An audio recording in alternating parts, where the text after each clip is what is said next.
Welcome to a new episode of our Global Insight series. Today, we explore a pivotal turning point in global markets, from the peak of U.S. dominance to the rise of alternative investment powerhouses across Asia and beyond.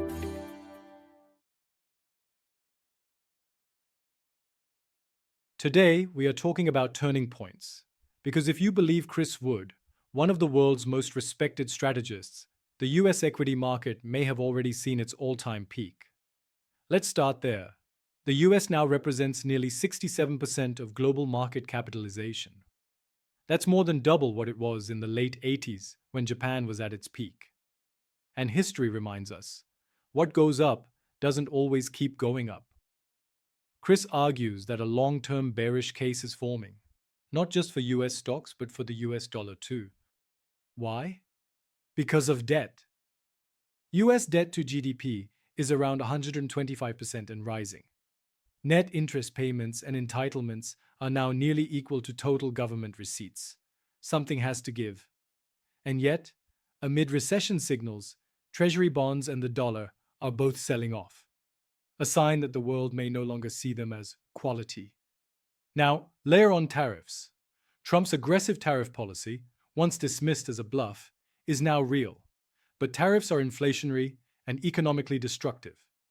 And they've arrived just as investors are questioning whether big tech's massive AI investments, over $350 billion this year alone, can actually deliver returns. The DeepSeek moment out of China suggested AI models could become commodities, and that shocked investors. Which brings us to China. While US rhetoric heats up, Chris argues America has little leverage left. US companies earn far more from China than the US exports to it. And Taiwan? He sees no need for an invasion. A blockade would be enough. So where do we invest? Chris's long-standing allocation may surprise you. 40% gold, 30% Asia ex-Japan equities, 20% gold miners, and 10% Bitcoin. He believes gold remains misunderstood, under-owned, and undervalued, particularly by G7 central banks outside the West. And Bitcoin?